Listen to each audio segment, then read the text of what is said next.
great day to be an Eagle. One more time for the greatest team in America.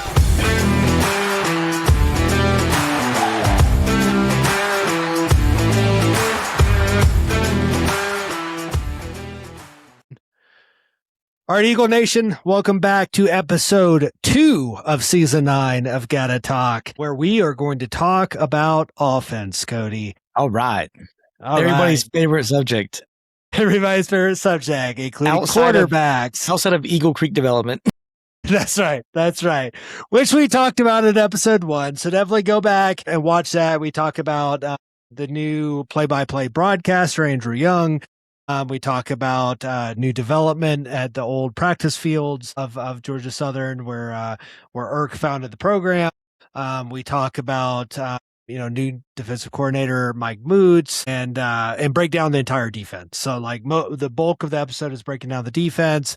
It was the first of our preview episodes here, gearing you up for that Charleston Southern game, first game of the season for the 2026 Georgia Southern football season. But in this one, we will talk offense. If we have time, we'll get straight into kind of season expectations, some predictions, some schedule breakdown, all that kind of stuff. We'll just see kind of how far we get.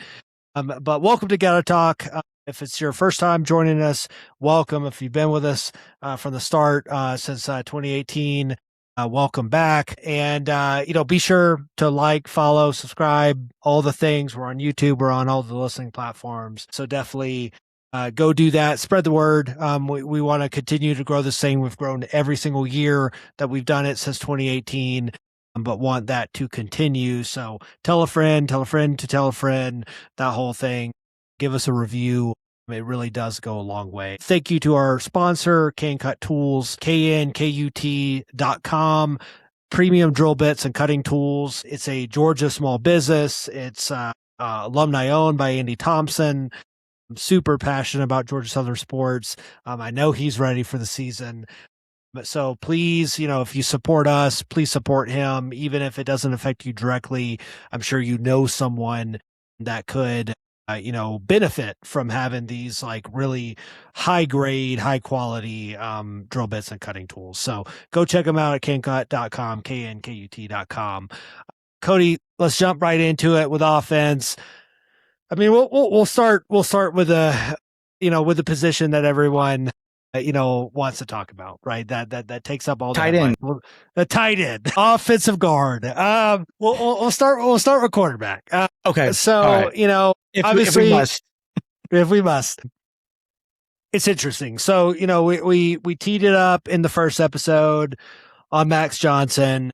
We had said, all signs point, everything that we hear out of Sunbelt Media Days from Helton, everything that we saw at the spring game, just anything that's coming out of the program. And the program has been under Clay Helton fairly tight-lipped, but, it is arguably as clear maybe as it's been ever since Kyle Ventries. Kyle was the one, because it was like we literally have no one behind him, right? But so since year one under Kyle, I would say this is like it's not really a battle, it's not really a debate. They're going to say it is. They're going to say anyone could win the job in fall camp. Blah blah blah. Max Johnson, as long as he's healthy, that's the starter, right? Yeah. So I agree with that. Yeah.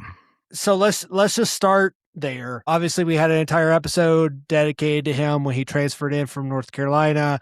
He's a 7th-year guy, which is going to be a dying breed, right? Can't happen anymore with the 5-for-5 rule that the NCAA just passed. But, I believe he's going to be like 24, 25 by the time the season starts. A lot of starts under his belt, a lot of snaps under his belt. Played for LSU and Texas A&M before North Carolina. Didn't get like a ton of meaningful, times or starts at North Carolina. Injury riddled past, broke his femur, a horrific injury, bounced back from that. Really tall kid, 6'5", possibly the tallest quarterback we've ever had. He's up there, certainly in the running. And, he's a guy that, again, had the injuries, had his ups and downs in his career, but on paper, the resume looks really strong. I mean, when you compare it to, again, like a Kyle Van Treese, right? This was before he shattered every passing record at Georgia Southern. He threw for 1,800 yards at Buffalo. No one really knew who he was. Mhm. Davis Brin, he had some fanfare, including from yours truly, right? Yep. And obviously that didn't work out well. But I mean, he put up good numbers at Tulsa, didn't carry over here. But again, that's the G6 program, or G5 at the time. But Max Johnson, I mean, this is really the first true transfer that's like, hey, this guy played for LSU, he played for Texas A&M, he beat ranked teams, he played in hostile environments. Like, the dude has been around the block.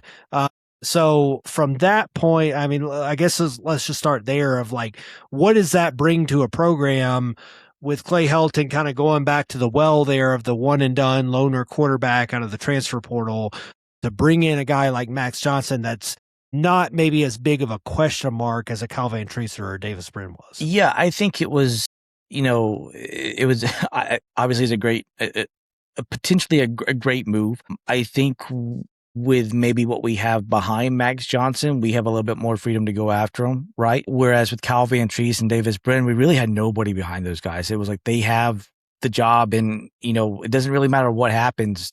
Nobody else is going in. I think with the Max Johnson transfer, it's almost like a certain credibility, almost like there's some respect, I think, there, because obviously it's Clay Helton. I think the other thing too that you didn't mention was that with his dad being a Super Bowl winner, it has a pedigree to it that we haven't had here before either. 100%. In terms of he's from a football family, and again, played in Georgia, played high school football in North Oconee. He did. Yeah, he did, and so I think. To me, it's what I saw at the spring game was that he was very aggressive at times, but also very smart. It wasn't like he made any like terrible passes or made like a terrible decision. I think he had like one lost fumble, but again, it was just what can I do? How can I stretch this play out? And it wasn't like anybody hit him. It was just he just kind of just lost the grip on the ball. I don't know, Matt. It's with the one and dones and I feel like it's all right. If it hits, it's great. If it doesn't, where are we at? But at least in this, where are we at? We have a guy that was productive last year, right, that we know is very athletic, that we know can do great things with the football. Weston Bryan. Yeah. And so it's. And let's give him the flowers, like Turner Helton too, right? Like he's going to be in the running here. He's played some meaningful snaps. He's played college snaps at Western Kentucky before coming here. He started a game there, so we haven't had that, right? We've got to your point, we have two guys that legitimately could quarterback this team outside of Max Johnson, right? Correct. I mean, obviously. You could have a lot of concerns with one or both of those guys should something happen to Max Johnson, but that just wasn't even a scenario, in the first 2 years with Cal and Davis. It was just, and here's the other thing too with Max Johnson. I don't think there's anything a defense can throw at him that he hasn't seen. True. Right? Like when what was he, a freshman or a redshirt freshman at LSU? He was. Taking over for Joe Burrow. Yeah. Going up against, the Alabamas and Auburn defenses and such. And it's not like when we get into conference play, he's going to see a defense or talent on the other side of that football that is going to intimidate him one bit. Not when he saw the NFL caliber type talent when he was in the SEC. Correct. So again, I think it should lead to that there should be a confidence in that position, and at least Max Johnson has the confidence that he should hopefully be able to succeed in this offense. Now, honestly, I think the biggest question mark is going to be offensive line. Yes. And so if that holds up, the quarterback position and everybody else around him should be fine. Now, if the offensive line doesn't hold up, then that's where it's going to get scary, and that's where it's going to get, if we don't give Max Johnson the time to throw the football, then it doesn't matter who's back there. It doesn't matter if it's Mags, it doesn't matter if it's Weston, it doesn't matter if it's Turner, it doesn't matter.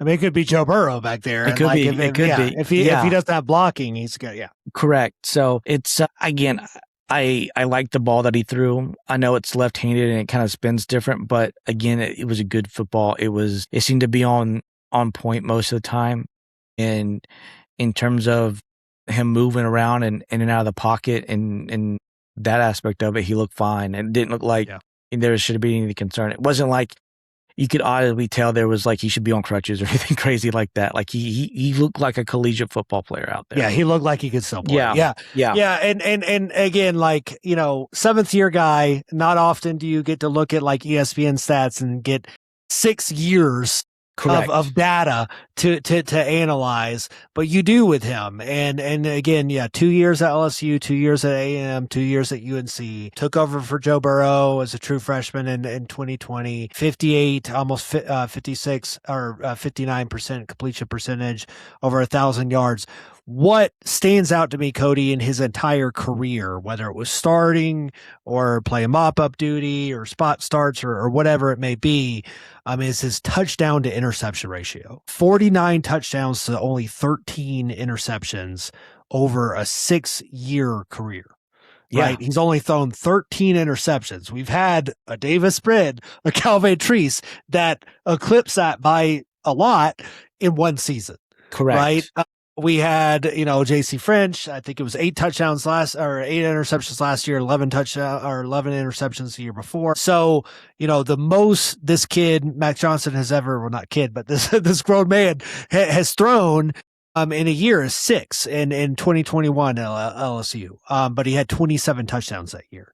So, like that, again, I mean, it's been a couple years since he's had a bunch of starts and a bunch of attempts and all these kind of things. So, and that's pre-injury, femur and all that. But that's the thing that jumps out is like he makes smart decisions with the football. Yes. And the other thing that I liked is that he seemed to be very vocal in terms of his leadership and being very much like, let's go and stuff like that. Whereas I think that was sort of our criticism with JC French. He just had this bleak, like you never knew where the emotion, like you never knew kind of excited or was he frustrated or was anything. You would see it in spurts here or there. Yeah. Every now and then you'd see him like take a big hit and jump up and, but for it wasn't consistent and you didn't see it with Davis Brin at all. Correct. Right. I mean, he'd go and throw his 5th interception of the game, go sit at the end of the bench. Teammates aren't interacting with him, where Kyle, that was something, I mean, he came in and he you would have thought he was a 4-year starter. Correct. Yeah. I kind of hope that that's where we're going to get back to with Max Johnson at the quarterback and also too with Weston Bryan. Weston Bryan also sort of had that same fire in him, when 100%. He would get a big completion or get a big run or get the first down, it was like, all right, let's go. Like we're all hyped up and to me, I think that's what you need. I would rather have that type of quarterback than I would the guy that's just like almost monotone or just like you see no difference between the good or the bad. I want somebody with a little bit of fire in their belly that shows, all right, I'm disappointed, or shows, heck yeah, like we're on it. Let's go score. Let's go get it. Yeah, for sure. And so I guess we can. Anything else to add on Max? I don't think so. I think it's just going to be wait and see. I mean, we're going to obviously, as fall practice gets started here in the next couple of weeks, it's going to, we're going to kind of get our little tidbits here and there out of camp and whatever, but we won't really know what we got until that first week of football. And I'm hoping that everything is going to look as good as what we're kind of expecting here. Yeah, so we'll turn to the rest of the quarterback room. Let's start with Weston Bryan. So obviously he was arguably the biggest story of last year. I mean, you could say he even eclipsed at times JC French, at least among the fans. Right now, like outside of the Georgia Southern fan base, that's probably not going to be the case because, like, you look at the stats. Only 9 attempts passing the football. He was 7-9, which is almost 80%, which is really good for 84 yards total. 3 touchdowns, no interceptions. So, when it comes to passing the football and the limited attempts that he had, obviously situational football, kind of design plays, some play action, some trick plays in there. A lot of deep passes, had a touchdown against USC. But I mean, that's about as productive as you can ask for out of a true freshman, right? So again, right. Yeah, and also too, it was great to have a weapon like Camden Brown that he could throw the ball up to and go up and get it. A lot of his passes were that one-on-one.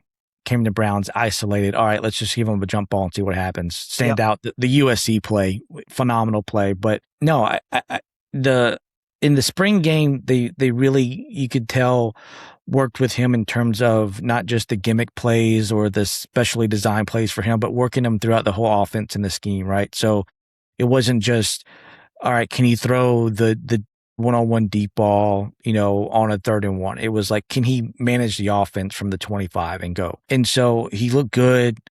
There were times in which the ball was a little off, but I mean, overall, I thought his play was well. It was like, all right, if he had to play, I feel confident in the offense. Obviously, he has the running aspect to it, which is, I think, exciting because you can add that option in which he, gives it and reads the end, and if the end breaks down, he can run around and take off with it.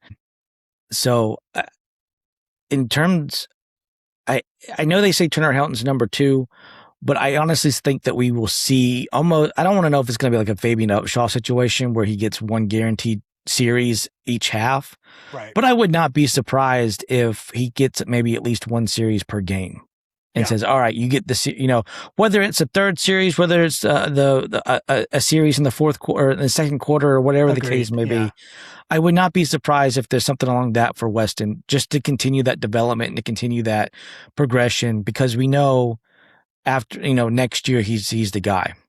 Exactly. Well, we hope he is, right? Yeah, we hope he sticks around. Yeah, that's the plan. I think that's the plan of the coaching staff. And, from kind of insider information and what we hear from like within the program, that was like communicated. That was communicated to JC French.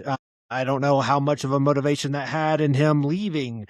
Obviously he graduated, right? Mm-hmm. So like he kind of left on the best of terms and kind of modern college football scenarios to go to Cincinnati. But, the rumor mill is that, the coaching staff is very high, as the fan base is, on Weston Bryan, and that he is going to get meaningful snaps. He's not just going to get those like 3rd and short and running situations and things like that. He had 111 yards on 31 carries. And three touchdowns, so 6 total touchdowns last year as a true freshman. You're going to see his load increase this year. I think that much. Hopefully, is clear. Yeah. Hopefully, yeah. I think French knew that. I think Max Johnson knows that and is clearly comfortable enough to still come here and do that and split that time, whatever that ratio looks like. And I said this on one of the podcasts that we came on as a guest. I think it was a G5 Hive. Shout out to those guys. Was, whoever's listed as number 2 on the depth chart, the true number 2 quarterback is Weston Bryan.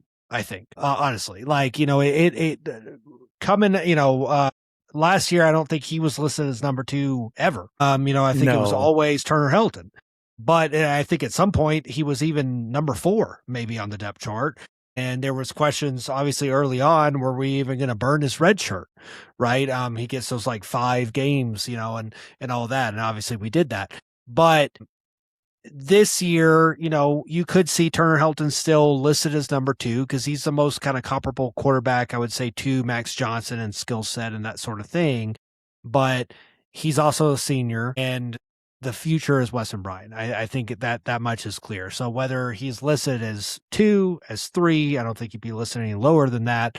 But, as a true sophomore, he is truly your number 2 option, and I think you're going to see that load increase significantly. Yeah, I agree with that. I will say this about Turner Helton's play in the spring game. It looked a lot better than it was the previous year. And so, I don't want us to feel like there's some sort of big drop-off, or that if Turner Helton has to come in that, oh no, the season's doom and gloom. But no, I felt like all 3 quarterbacks could run this offense. Really, I do. Exactly. It's the best scenario that we've Yeah. had. Again, just to reiterate that point, like we have not Outside had of three we have capable guys. with Well, the under Jason Helton. French. Yeah. Well, when JC French. Oh, yeah. Dallas, With Dex and David Dallas. Yeah. yeah. So we had that situation. We all know how that turned out, like injuries and, kind of a little bit of a drama here and there, but it worked itself out. But yeah, I think we're sort of in a similar situation in which we have a clear starter, maybe a better one, because we have a clear starter in Max Johnson. I think we have a true number 2 guy in Turner Helton in terms of he's a great, I think, backup option to come in and lead if need be. And then you have the future, which is Weston Bryan. And you're hoping to see, some sort of progression. Like I said, whether that he gets one guaranteed series each game, or if we get up, it could be a situation type deal where if we get up by 2 scores or by 14 points, all right, you go in the game for a series, something similar to that. And then see how it goes. So if we get up by 17 points, you get the next series after that and go. So I don't know. We'll see how it plays out. But in terms of the quarterback room and look, we say Weston Bryan's the future. It's not just Weston Bryan that's there. We have 2 other guys that are younger that are also, I think, highly touted quarterbacks. Let me pull up, or Matt. Charlie Johnson. Charlie Johnson's one. He's a redshirt freshman, I believe. I think he came in the same 215. Yeah. They're the one that from Moody, Alabama, I believe. Moody, right? Alabama. Yeah. Really good football program there. Yeah. Highly touted coming out of high school. He definitely looks like he could potentially carry it. And I think Harrison Faulkner Jr., I believe, is the other guy. You're the other guy. Yeah, he also has a dad who's pretty well known among the college football ranks. He was the former OC at Georgia Tech, and is now the current offensive coordinator at the University of Florida. So North Oconee High School, same high school as Max Johnson. Max Johnson. So, yes. Yeah. So again, the quarterback room itself, 1 through 5, if you're going to look at those 5 guys, I think a lot of talent there. There's a lot of potential. And I think a good group of old to young, right? And so probably, I will say this, after, year 2, right, where we had the 2 one and dones with Van Treese and with Bryn, I feel like the quarterback room after that has been pretty well solidified under Helton. It's been one thing that he's kind of really focused to make sure that we have good depth there, because you just never know what could happen. Yeah, and retaining it too. I mean, you have a Tyler Budge that leaves that we were high on. Like you have guys that like have to find another option because they just can see the writing on the wall that they're not going to get the playing time. But that's a good problem to have. Correct. Right? Like yes. You never want kids to leave your program. You never, but like to be in a situation where guys are like, hey, there's 3 guys that are clearly better that are in front of me. If I want to play and this is my goals in my career, I've got to go somewhere else. And also too, those coaches have those conversations with those players as well. They do. And they sit them down and say, hey, we would love to have you, but we're just going to be honest with you. This is how it's going to lay out for the next 3 years. You're 5th on the depth chart. You're a practice team guy, where year 1 and 2, it was like, we'll take anybody. Right. Yeah. Like, I mean, it was just like, cause we're transitioning offenses. It was just, there was a lot of skepticism. Again, Cal Van Treese was a, game manager quarterback that threw for 1,800 yards. That took a flyer, right? That took a chance on Clay Helton and ended up going into the record books, right? But, correct. Yeah. But now we've kind of built that, like, hey, these guys could do it. And now you got a Max Johnson that's like, hey, it's kind of comeback tour, right? Like I've been there, done that, had the injury, had a lot of people doubt me. Let's come here, let's put up big numbers and let's see what happens, for the rest of the career. Yeah. So awesome. I think we're good on quarterback. So we'll move on to the running back room, which is interesting. I think, again, 11, we said this in the first episode. I don't think we've said it yet on this one. 11 new starters, complete overhaul on offense. So some familiar names, obviously, with like the Josh Dallases of the world, the David Bedingas that we'll get into here in a second. But, either with injury or because they're the backup, they weren't the tried and true starter last year. So yeah, just a lot of question marks. Probably the biggest is going to be offensive line, which we'll get to, but running back is a big one, right? So, obviously lose OJ Arnold, who was a guy that had a lot of big shoes to fill, right? And filled them. And filled them. 1,000-yard rusher, great catching the ball, clutch runs, which aren't going to jump off the page on a stat sheet, but just sealing the deal in several games on making that cut, getting to the outside, stretching the field, picking up 7 yards when he needed 6, whatever it was, to extend the drive, run out the clock. And yeah, I mean, he stepped up big time. Now it's David Bedinga's kind of room, to take over. And the question mark is, can he do it? I think he's also coming off his own injury from last year too. So it's not just he was the number 2 or 3 guy last year. He's also coming off his own injury that held him out the last 2-3 games of the season. Yep. Obviously, we know he's very quick, very fast. If you wanted to call him and OJ kind of thunder and lightning, even though I don't really think that kind of is appropriate, but he was a speedster guy that we would bring in.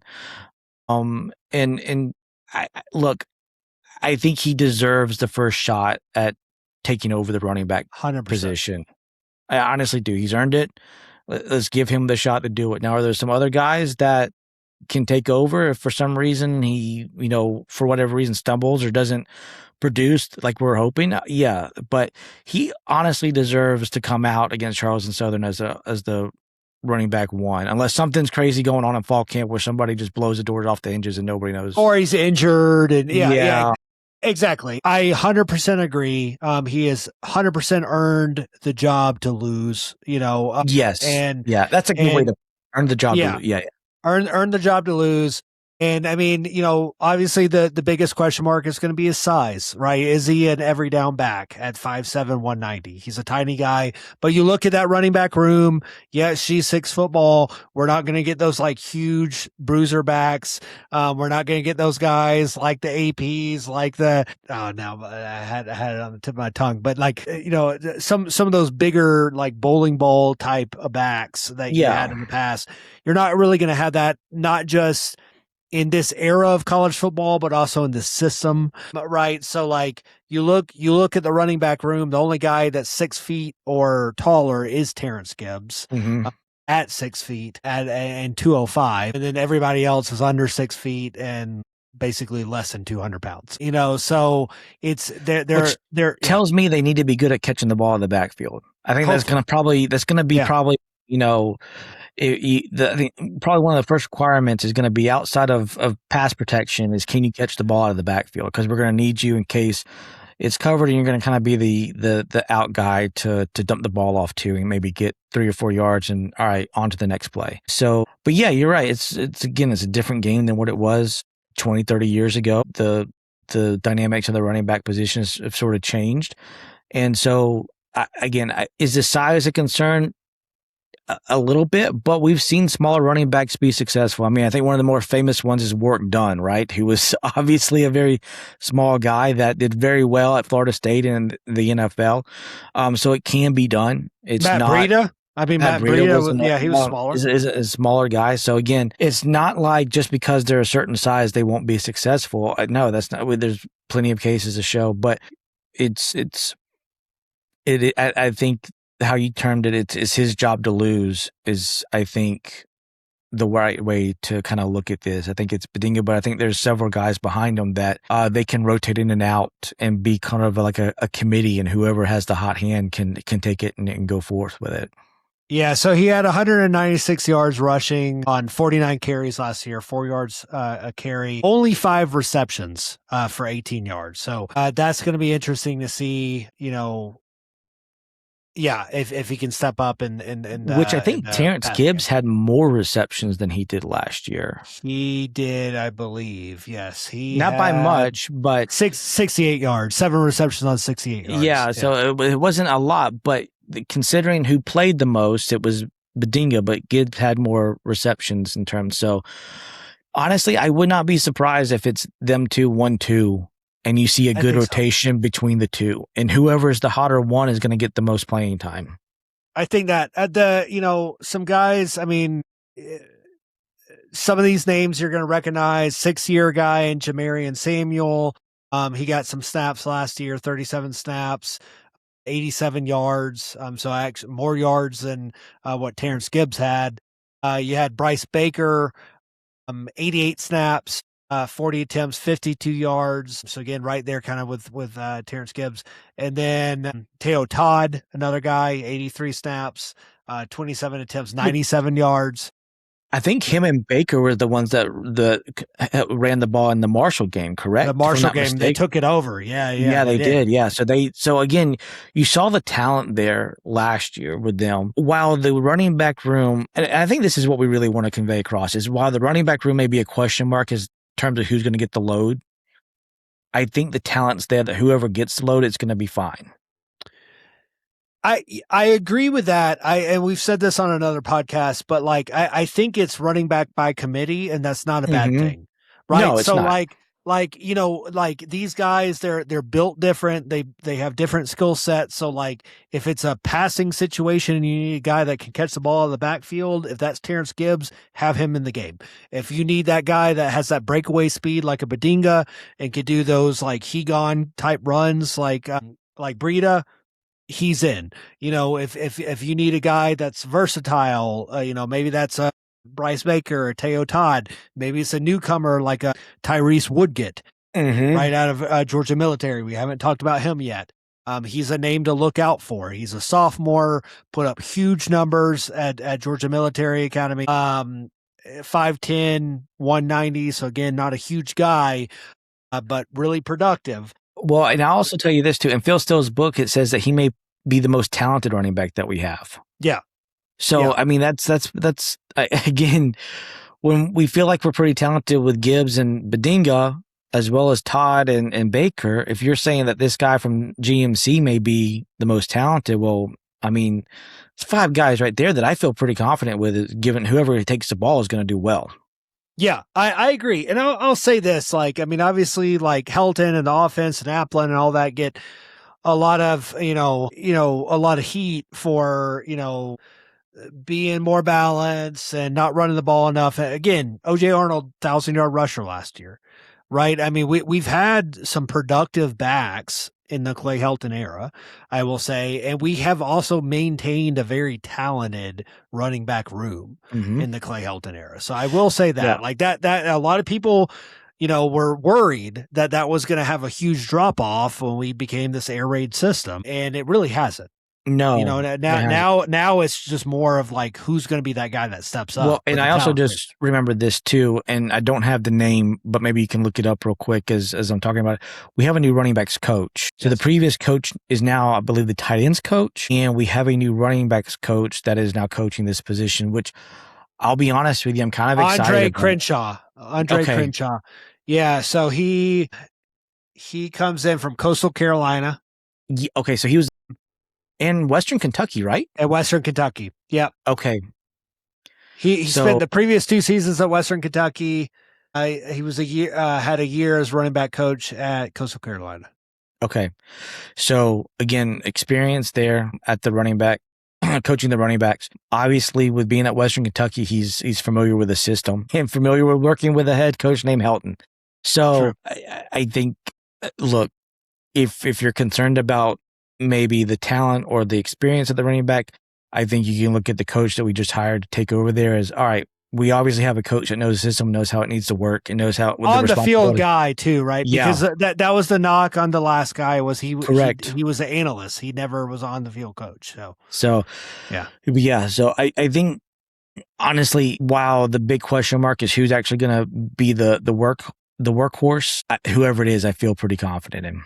I'm just reading the bio here for the first time, but this jumps out to me. So Crenshaw came to Western Kentucky again. So just to be clear, he was the last 2 years he was at Western Kentucky. Before that, Coastal Carolina. Before that, he was South Dakota State, right? Powerhouse program. Running backs coach there? Running backs coach during the team's run and winning the 2022 FCS National Championship. Okay, I did not know that. So there you go. So I would say A+ higher in terms of getting a new running backs coach. Yeah, they led the FCS in rushing. Really fun offense to watch. 1,600, 86 yards. Yeah, that was Pierre Strong. That was one guy had 1,600, almost 1,700 yards rushing. Okay. So he coached him, and then Crenshaw, blah blah blah. I think he went on to play for the Jets. Yeah. I mean, the guy has tenure as a position coach. So All right. that's great. Nothing, no knock on like the previous guy, but it's good to have a guy that's been at multiple stops, multiple programs, multiple offenses and schemes that knows how to coach that position. Correct. Yep. So sweet. We'll move on to wide receiver. So this one's interesting, right? Because we've got Josh Dallas coming back, obviously going to anchor that room, going to be the captain, not just really of that room, but of the offense and really of the entire team. We saw him at Sunbelt Media Days. I mean, the guy is amazing. I mean, he's a great public speaker, super passionate, great locker room leader on and off the field. He's definitely going to highlight the room. So I guess we can give him his flowers and start with him. Obviously, all Sunbelt preseason selection. Correct. Super excited about him going into his junior year last year before the injury. Only played a couple games, and then and then out the rest. I think he's primed, like we said about Chance Gamble, the other representative on representing the defense at Sunbelt Media Days. I think Josh Dallas could be a Sunday player. I really do. And, I think this, as long as he stays healthy, I think he could have a breakout year. He can. And with losing as much production as we did from the wide receiver room, it's great to have him still be there and like you said, anchor and sort of lead this position group. So again, we saw what he's capable of 2 years ago, and I think you can maybe line her up wherever you want to on that field. I would imagine he would probably be in the slot. He's a slot guy, yeah. Yeah, and so again, it's a great weapon to have over the middle of the field, which I think we sort of missed last year at times. We 100% did, right? Because we had Hood, we had him, then we had the injury, and we really didn't have an answer over the middle last year. No, and and it didn't help that we also lost River Helms as well, and the tight end that we had, the Georgia State transfer, he did well. If you look at his stats, he did well, but it almost was like we were missing a piece, and I think it's that slot piece, and I think he over the middle of the field. Yeah. So, but no, I think you're right. I think having him back again, a leader who's been with the program for now, 3-4 years? 4 years, yeah. So, yeah, with as many newcomers as there is, it's great to have a familiar face that can, again, coach and, what play call comes in. If there's any confusion, he probably knows what to do. So, again, you're right. It stays healthy. The talent's there. I think he's going to be a big weapon for Max Johnson. Obviously, probably be one of the first guys that he looks for out for every pass. 100%. And if he has to scramble, he's probably going to be a guy that he's looking for as he's scrambling. So again, also another guy, when he would have a big run or a big play, was not afraid to show his emotions and can fire up the team and get going. So like I said, I like the fire in the belly. I like high energy. I mean, you see it at practice and the social clips and stuff. It's like, let's go another day to succeed, right? Like, correct. And we need that kind of energy. We need that kind of, we do. All right. Who we want to go with next? Because I think the where it goes from here, it could be, I think, anybody's game as to who's going to be. It could, right? I mean, obviously, huge shoes to fill with Camden Brown. I mean, you could say, is that Josh Dallas's, not necessarily like his shoes to fill. They're different players, but, could Josh Dallas be 1,000-yard receiver, the second one in Georgia Southern history? Absolutely. Yeah, he could. Could he match the touchdown total and lead the nation in touchdowns? He could. I think with if the offensive line holds up with Max Johnson, that could happen. What I think will happen, though, like what's most realistic, is we're going to have a highly productive wide receiver room without any quote unquote stars in it because we're going to have multiple guys that are productive but don't jump off the page. We're not going to have we're not going to have multiple guys with 800-900 yards receiving, much less 1,000-yard receiving, but we're going to have several guys with 500-600 yards receiving. That's what I think could be the case here. If you had to peg a guy outside of Josh Dallas that could be that kind of quote unquote surprise guy, breakout star like a Camden Brown, I think it's Ashton Hollins, the transfer out of Syracuse. 49 snaps for them, 108 yards, 1 touchdown. Again, I know that doesn't sound that impressive. That's more productive than Camden Brown was at Auburn, right? So like you're talking about a guy that's getting his opportunity to possibly be the guy. Can he rise to the occasion? Huge question there. But I think he's one of those guys, but there's a ton.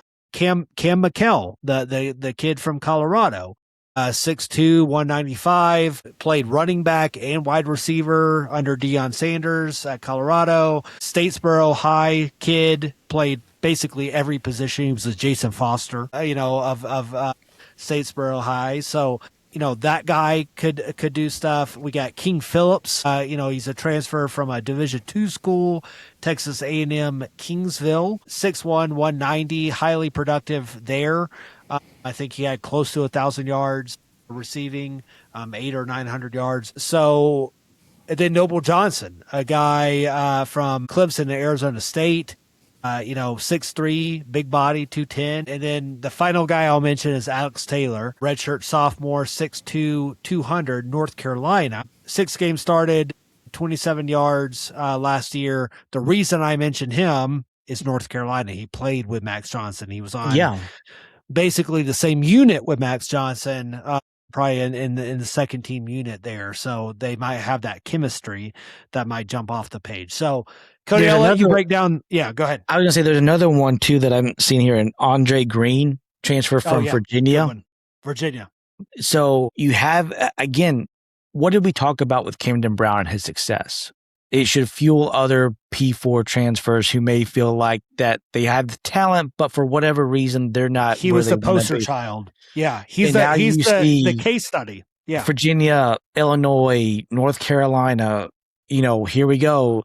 Colorado, all of a sudden now these guys are like, hey, if Camden Brown can do it from Auburn, and look what I can do it. Now you got 6 guys though competing for that spot. Correct. But that's a good problem to have. That's a good problem to have. And now you mentioned King Phillips, who's another one. Now he's not a P4 guy, but he's also, I think, D2 or JUCO. I can't remember what that school was. I think it was D2. All right. Anyways, he was one of the top receivers at that level. And out of Texas, again, another Texas guy. We're seeing this, with Coach Mooch. I'm not opposed to Texas football players coming over and playing for us because they are usually really, really good. So you see where there's a expectation here. There's an opportunity to showcase my talent. Camden Brown now, last I saw was signed as an undeclared free agent for the Cowboys or Cowboys. Okay, so I don't know what his training camp will. Don't know if he'll still be on the team after the end of that, or if he'll be, in the UFL or something along those lines. But it shows, okay, if I'm down to my last season, or if I got 2 seasons left, he never gets that opportunity if he doesn't come to. Correct. If he stays at Auburn, he doesn't get the opportunity. He probably doesn't sign, and he's probably in the corporate world or starting his own business or doing something, exactly right out of college. So, yep. I think that's where I want to. If we knew who was going to be the next great receiver for this season, we would probably be playing lottery numbers and trying to hit the lottery. But we don't. But what we can say is we have, I think, about 5 to 6 guys that could legitimately be 1,000-yard receiver. And what Camden Brown started, these guys are going to continue, and it's not going to stop. Yeah, I agree. Yeah. And again, that's a good problem to have. It was like we didn't know what we had in Camden Brown coming in last year. Obviously, he shattered all expectations. Yeah. And, now, is it realistic to say that these guys that we're going to have multiple 1,000-yard receivers or that they're all going to be over 500 yards? No. but we've got, again, a crop of potential Camden Browns, where last year we had one guy that could potentially live up to that potential, and he did. So and then we have Josh Dallas, lurking there. Yes, yes. So yeah, it's there's a lot of, I mean, they could all fail, they could all not live, But yeah. I say that you say that, but at the same time, every year we've had some sort of standout receiver. So I don't think they're all going to fail. It's just who's going to be the one that steps up, right? Yeah. And we know that Josh Dallas will have his production. Is he gonna lead everybody in all the categories? Maybe, but he could also be number 2 with a lot of high numbers. And so one of these guys that we just mentioned, he can lead in touchdowns, but not receptions or yards or whatever, right? Like, he's going to be the reliable guy. He's going to be that safety valve for Max Johnson, absolutely. But is he going to be that, like, flashy guy that's going to put up, like, 100 yards every game? Maybe not. Like, he's going to be that guy that you look to on 3rd and 6, when over the middle, when like, he's going to catch that ball in traffic. Correct. But if you're going to line up Ashton Hollins, Andre Green, and Josh Dallas, who do you double cover? Who do you single cover? Because if you single cover any one of those guys, someone's going to beat. Yeah, yes, someone's going to eat. Yes. And that's just 3 guys. We didn't get into the King Phillips or a Cam McCall or anybody else. You know what I mean? Like, you're talking, and we haven't gotten into the tight end position too, which we'll get into, which if you add Rever Helms into those 3 guys, now who are you going to sit there and say, oh yeah, we're going to single cover Rever Helms and Josh Dallas, and we're going to try to do some sort of double cover over the other 2. Well, I guarantee you Rever Helms and Josh Dallas is going to beat one of their guys. 100%. Yeah, a great segue. So with tight ends, obviously he's going to lead the way there. 6-year guy, 6'4", 230, big frame, out of Western Kentucky, of that pipeline of Tyson was supposed Helton. Last year. Okay, so for those who don't know, as we get into it, Rever Helms last year was supposed to be his last year of collegiate football. Obviously, he injured himself very early in the season. It was either game 1 or game 2. Missed the rest of the season. 1, I think. Yeah, missed the rest of the season and was able to get an extra year and is now still the tight end at Georgia Southern. So he will be the starter. We've said this about a couple other guys. It's mentioned in Phil Still's book, so I'll mention it here too. Another guy that can be an NFL prospect or has NFL type talent that could, get a combine invite or could be looked at on for Sundays. But to me, Rever Helms is we mentioned in the last episode about defense and getting guys to come back and stay. Having Rever Helms come back and sort of solidify that tight end position is huge. I agree. And I mean, not just his blocking ability, but also his ability to be that outlet in the red zone, inside the 10, or when you're just third and 5 and you just need to get that quick first down and move on. So it's good to have that weapon after we just mentioned all the wide receiver weapons that I think we have. And again, with the uncertainty of the offensive line, to have a tight end that can also block that well is also a huge thing to have. It is. Yeah. So in 2024 at Western Kentucky, 19 receptions, 228 yards, 2 touchdowns. 2023, his first year, 22 receptions, 289 yards, 3 touchdowns, long of 63. So, I mean, he was a productive guy. I mean, this is a guy that, like, no, he's not going to, like, lead the nation as a tight end probably. But, like, could he give you 400 or 500 yards? He could. And half a dozen touchdowns possibly. Yeah. So, yeah. He's one of those guys that when you get into the red zone and you're trying to cover Josh Dallas and one of the wide receivers, he's a guy that can easily slip out and be wide open. It's a guy where when they have their jumbo packages in and they only get like 2 or 3 guys that can cover, and he's trying to match him up with some sort of defensive end or some sort of linebacker that hardly gets playing time, he's going to beat him. He's a great weapon to have. He's a unique weapon to have. We got J.P. McKyle, who is the backup listed, who I think has had playing time in the last couple of seasons, not much, but he played in the spring game. He's looked well in the spring game. I think he's been here for like 4 or 5 years, and I feel like each year that I've watched him play in the spring or in the fall game, he seems to always be getting better. I would not be surprised he'll be in at times throughout the season. I don't know how much playing time that he gets in, but he will. The talent level would not drop off significantly when he's in the game. I also will be wondering if they're going to use any sort of 2 tight end sets in this offense. If they've added that, I don't know. I think they maybe had that last year, considering the tight end talent that they had with Green and with Helms, but obviously they couldn't use it because Helms was out. I will be wondering if they will have that going forward this year with both of those 2 guys. You have a transfer in from USF and Georgia Tech and Jackson Long, right? Redshirt senior. He's another 6'4" guy. 6'4" guy. So a lot of big bodies there. So yeah, I would be interested to see what that rotation looks like. And do you have, especially in those like jumbo packages of guys, maybe they're not going to see the football, but they're out there to be an extra blocker. And then kind of isolate like a River Helms or something to break away. And so yeah, that's going to be super interesting. We've always had a lot of talent in that tight end room. Cody, you and I have been critical of it. I think rightfully so.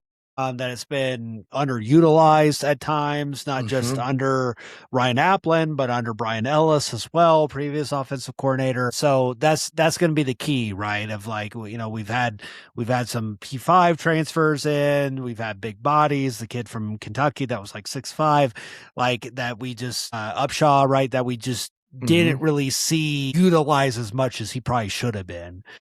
So my hope is that River Helms, as long as he's healthy, is that guy, and that we see him used early and often in the season. Yes, and I think that will depend on how well the offensive line plays. If the offensive line plays well, then you'll be more comfortable, I think, allowing him to slip out and into routes and being a weapon for the offense. But if the offensive line struggles, we'll have to be forced to probably use him as an extra blocker for protection.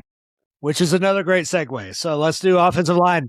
By far, massive question mark, right? Boom, massive, like big block, Mario, brick, question mark. Like it's huge. That's obviously the piece that makes everything go, whether it's running, whether it's passing. How good can Max Johnson be? How good can Rever Helms? Can David Bedinga be that guy and step up?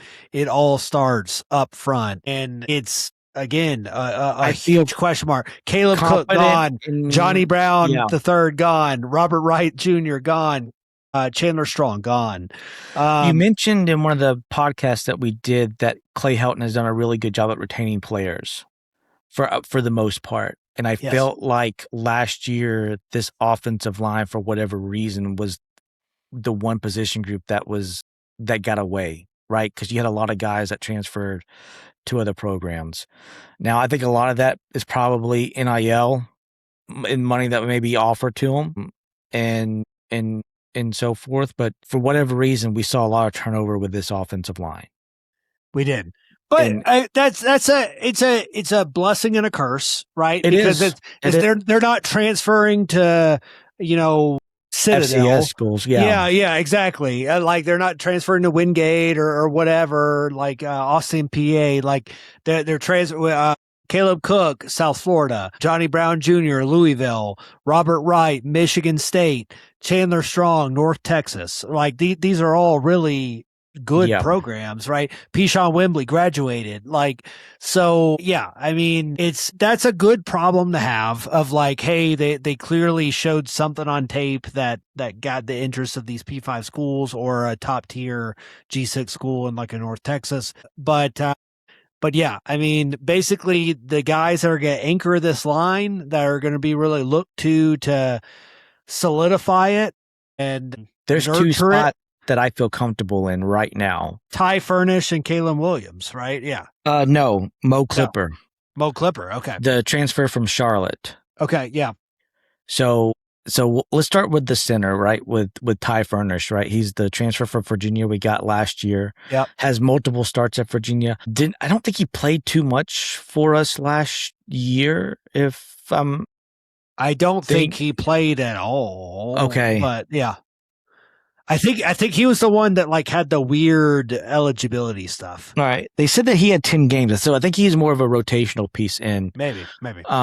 But yeah, I think you're right. There was some sort of eligibility or some sort of question, and but he's projected to be the starting center here. I think he had 20 something starts at Virginia the previous 2 years. Again, so I guess for Matt and I, when we're looking at the offensive line, we're looking at starts and starts, I guess, together within the unit, right? Unfortunately, this is a completely new unit.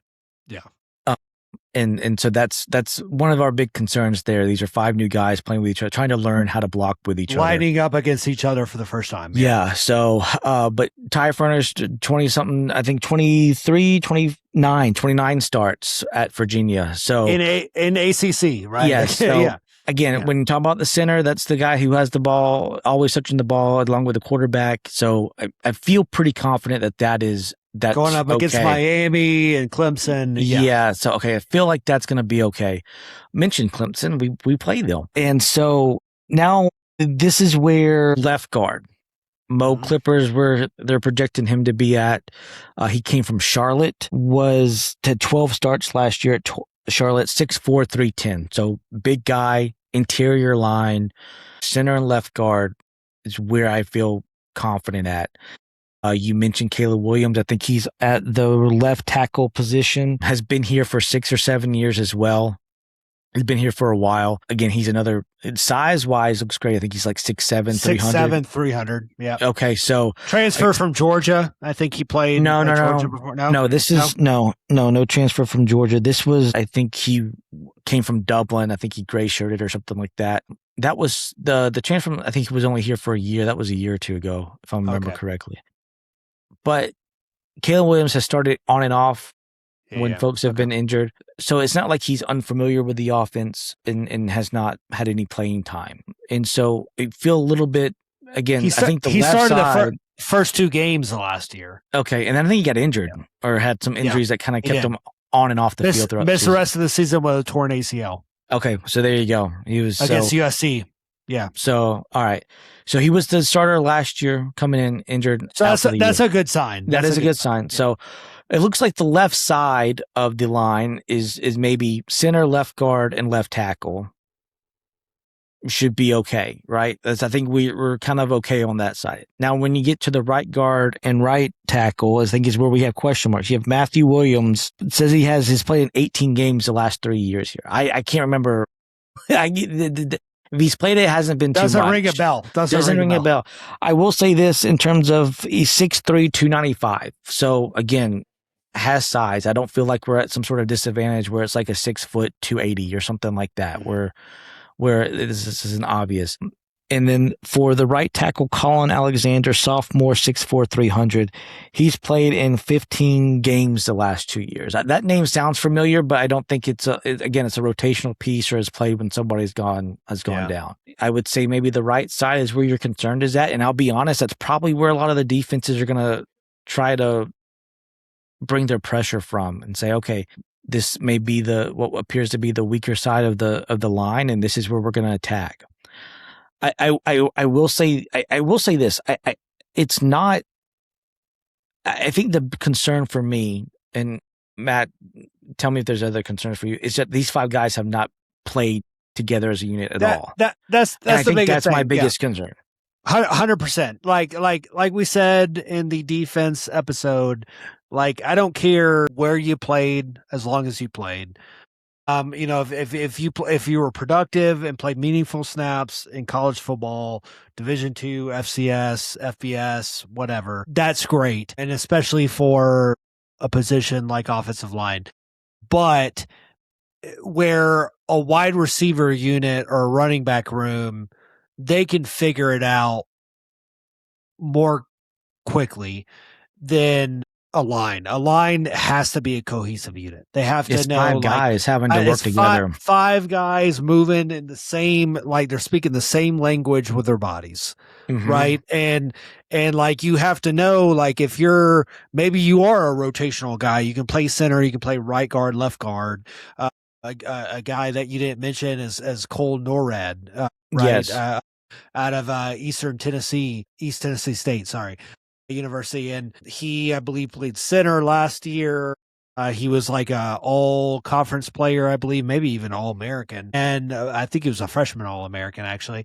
And he's a smaller guy at 6'3", 285, but like we have experience there. But yeah, having that cohesion is the thing. And like, again, you can throw a bunch of wide receivers out there and you can be like, you're running a wheel route, you're running a slant route, you're running a post route, and they can figure that out and they get the timing with the quarterback. But with that line, they're moving and they got to move in sync. When you do this, when you cut, I'm doing this way. When you're doing that, I'm doing that way. And like that, you can't just patch that together. I mean, you even see that in all-star games and stuff, right? When like you have the best of the best out there of like offensive linemen that are getting drafted in the first round of the NFL. And I know they're not playing at full speed or whatever, but like they go and you can tell they're like out of sync. Like they're great in their slot, but like they're not great with those around them. They don't complement each other because they haven't played together. So yeah, that's what we're going to see here. I agree. It's going to take a couple games to figure it out. We might have the Charleston Southern game to figure it out. Then game 2 against Clemson, we're going to have to figure it out. Yeah, real quick. So yeah, I Cole Norrat I think is an interesting pickup because he obviously played center. I thought when we picked him up that he would probably be the starting center. And I think Ty Furnish has played other positions on the offensive line, so I kind of expected him to be in one of the guard positions. So I don't know if they're thinking that just because he's a sophomore, they want to give the senior who has had more playing time, more experience, and could be a rotational piece. We'll see. Yeah. I mean, again, you got to have that consistency, just like the long snapper. You got to have the consistency with the center. So again, and that can be a smaller guy, which you know Norred is. So yeah, that would be interesting. But if anything, he's going to be a really good depth piece. Yes. Right? Yeah, he will be. I don't know if we have the affordability to have any injuries with this offensive line. That's the other thing that concerns me. I don't think we do. Yeah. Is that if somebody goes down, I think it just compounds the chemistry issue tenfold, if not more. Again, part of that, I think that if we're looking at recruiting and development, I think the offensive line this past recruiting cycle, I wish we would have hit it harder. And not to say that they didn't hit it harder. I wish we maybe would have signed a few more folks. That's the key, right? Is I think they hit it hard. Yeah. I think everyone's hitting it hard. Yes. Right? That's the thing that people like are I think figuring that's folks out. Don't understand is that there are plenty of quarterbacks to go around. There are plenty of running backs to go around, wide receivers, you name it, defensive players, offensive linemen. Like you get athletic 300 plus, 6 plus, 6 foot plus guys. Those are hard to come by. They just are. And you're trying to find that with someone with experience, with someone that fits the system. Like, everyone's going after those guys. Correct. So And I think that's where, just because we maybe not signed as many offensive linemen as we hoped, I don't want folks to think that that means that we didn't hit the recruiting trail hard for the offense. I think we did. I'm with you. I think we really hit it hard. We were going after the Houston guy. We were going after the Florida State guy. We were going after I remember following it because I'm like, I know that this is like a very, important, obviously, like position group.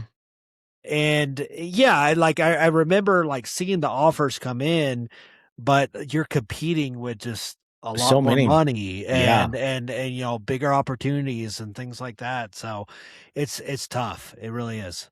Yeah. So I don't envy the offensive line coach's job this season at all. I think it's a tough one. I felt like the offensive line last year did fine, or not fine, but did okay considering the injuries that we had with it and what we had. Obviously, it produced 1,000-yard rusher. I'm trying to receiver, 1,000-yard receiver. I don't have the sack totals that we gave up. I had it earlier. I believe it was 13. So again, that's not bad at all. Not bad. No. So will we? I think to circle back to the Max Johnson question, as far as will he fit the system or will he be a good fit here? I think it comes down to this offensive line unit. Is do they give him the time to throw the ball? Do they give him time to make the decisions? I was way off. We gave up 30 sacks last year. Did we? Okay. Yeah. So that's not good at all. All right. So again, to me, if we're looking back at this season and we're 6-6, which I know that nobody wants to hear, I think one of the things we're going to look at is the offensive line, and that it just did not come together as quickly as what we hoped it would, or not at all. So again, not to place it all on the offensive line, but this is the biggest question mark that we have. And honestly, how this team goes is how the offensive line goes. Agreed. Yeah, agreed. Yeah. I think the talent's there, but it really is that chemistry. That's the biggest thing is that can they gel? Can they gel? Now, here's the other thing. They go against, Coach Mooch's defense day in and day out. Is that defense up to par enough to where they're challenging the offensive line? Way better than it was last year.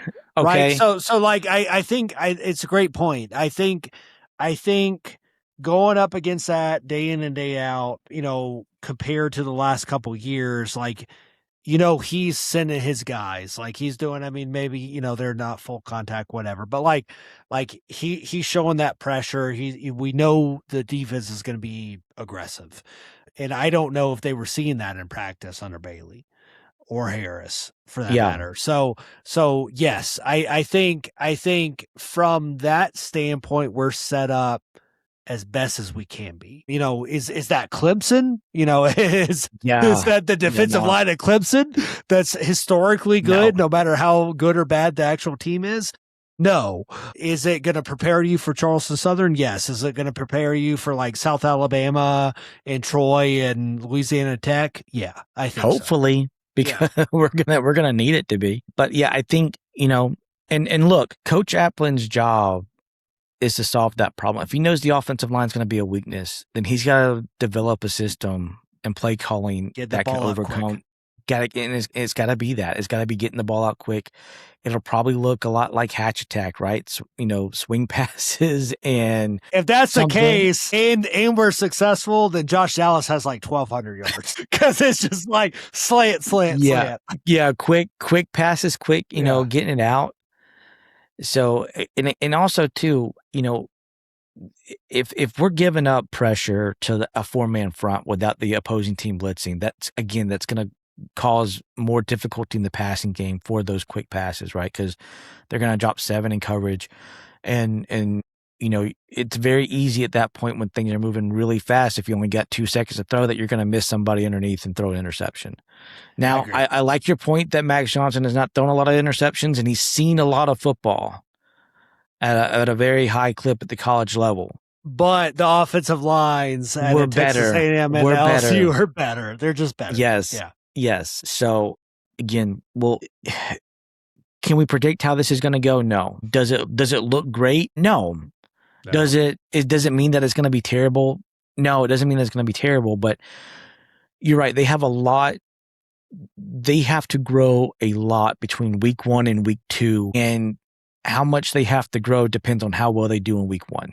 If they go up against Charleston Southern and we give up 3 sacks against Charleston Southern, you and I are going to come on this podcast and we're going to be like, I don't know what's going to happen, but we look terrible. We're going to be terrible. Well, look at that. It's true. It's true. And we will say it. We keep it real here. But no, it's a great point. And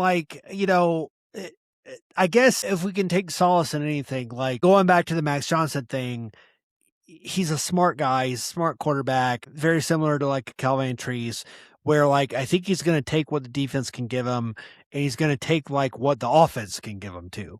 Right. So that gives me solace because, if it was a younger guy, even like a Weston Bryan, who again, I'm really high on, and I think has all the talent in the world. It's you have to understand what you have around you and make that work for you. Yeah. And I think that Max Johnson is experienced enough to do that.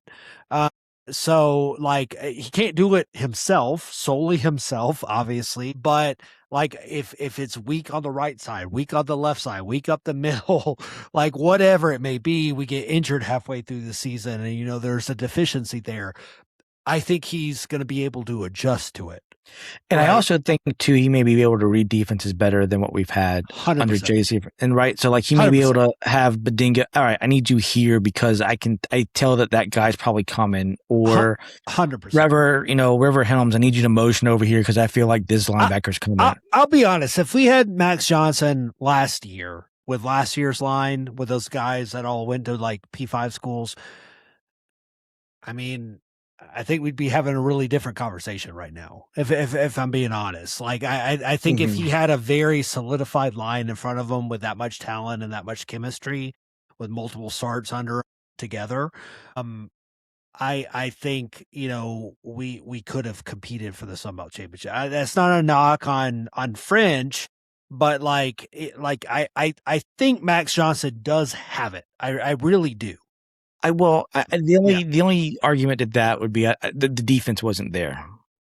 The defense wasn't, but it will be this year. Yeah. So you give So if we could alter the universe and have a Mike Moose defense last year and a Max Johnson led team with everything else the same, I think it's potentially a very different season. Yeah, I would concede that, but we can't live in false realities. And so I hate to say that it's one position group, but I feel like it really is. And it's not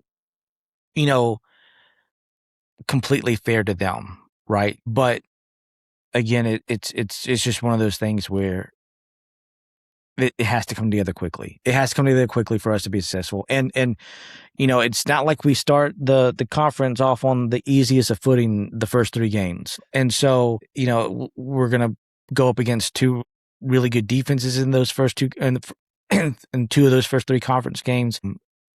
It's the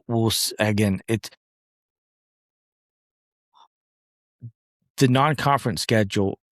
We're going to have it gelled, and the chemistry's going to have to be there by the time we get done playing Houston. Agreed. Whether we're 2-2 or 1-3 or somehow we're 3-1 or by some miracle we're 4-0, at the end of that Houston game going into conference play, that offensive line has got to come together. Otherwise, the conference schedule and the conference part of the season is going to be a long one. Yeah, no, I agree. And a lot of it falls on Zach Langford, right? The offensive line coach. We've been critical of the O-line coaches, so far. The first year obviously got a gym, and only kept him 1 year. But, can he work a miracle, basically? Like, can he, get these guys? And I think we're agreed that the talent is there. But can he make them work as a cohesive unit? Yeah. So, it's really going to, honestly, I think come down to coaching. Cause I think we have, if there's injuries now, that will kind of uprail everything. Right. But if there's not, I think, is really going to be a testament to how good the coaching is, because we had said, I'm trying to think back to year 1 of Clay Helton, we had said the same thing, right, Cody? We had said that the offensive line was a huge question mark, and we didn't know. Yeah. And they led the nation in sacks allowed. We also said we're getting a really good offensive line coach who should be able to turn it around. True. Much like how we've talked about our defense. True. We have a defensive staff that should be able to turn it around. Again, it's you're right. We did have question marks going into the first year, but we knew what coaching was coming with it. And this I don't know. So I hate to leave the offensive episode on the solemn note when we talk so highly of quarterbacks and running backs and how we have all this talent and how it looks great, but I think this is the reality of the team. This is the reality of where we're at, and this is our weak point. Now, if they can somehow manage to turn this into a strength, and they gel, let's talk holistically real quick. Yeah. all bets are off on the ceiling of this team. We haven't talked holistically of this, right? So we did this with the defense of how historically bad the defense was last year, nowhere to go but up, all that for Mike Moots. But with the offense, obviously, like it has carried this team under Clay Helton. Mm-hmm. But we did mention in the first episode that it has pretty much regressed every year as well. Not just like under Aplin, but even like Ellis, like it like the first year, great, like as good of a transition as you could ask for. But we've slowly kind of like seen yards per game, points per game, passing, rushing, all the things regress year after year. So just looking at it, we had 401 yards, 0.5 per game last year. That was sixth best in the Sun Belt. So top half of the conference, but really kind of right there in the middle, right? So, and then you look at scoring, and we're also sixth, 27.9 points per game. So, like, what does this offense need to do to improve that? Because, we've said on this podcast time and time again, and we have the stats to prove it. We are a much, much, much, much better football team when we're scoring 30 plus points per game. Mm-hmm. Yeah, no, first, I think a big part of that is the defense getting the opponent off the field on third downs.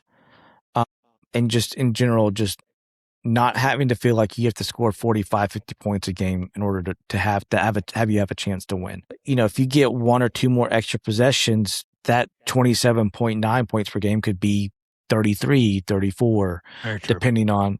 So I think, again, football is a team game. So what the defense does affect what the offense is capable of doing. So I think that's going to be a part of it. Now, in terms of another thing, I felt like at times there were certain series in which Aplin, for whatever reason, just called 3 generic play calls and we were 3 and out and we punted the ball away. Yep. And then we would have the next series come down and we would score. And you're like, how do we have 3 generic play calls in which it seems like we're telegraphing exactly what we're doing to the defense to where they stop us within a minute and a half and we punt the ball off. And then the next series, after we probably given up a score and we're down by 2 scores, now we put this drive together and we get back within 1. Why wasn't this the drive that we started off previously, play calls, to where we can put ourselves up by 3 or 4 points or take a 2 possession lead in a game? So I think play calling, to a certain extent, Aplin's understanding that you just can't have just 3 simple dives or 3 pass calls that are low percentage pass completion plays. Yep. That we're out and we're punting the ball within 40 seconds because no time wasted off the clock. So 100%. I think that's also a big key to it. It's not just, I can't just blame it all on the defense because they don't get the ball off the field.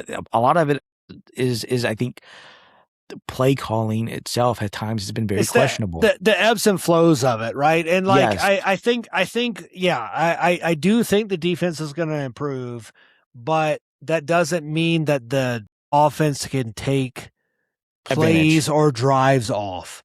Right. Mm-hmm. Like they have to take advantage of that. Exactly. Cause you're going to have ones where defense gets a 3 and out. Great. Offense goes on with a clear game plan. They're going to be aggressive and dude drops the ball.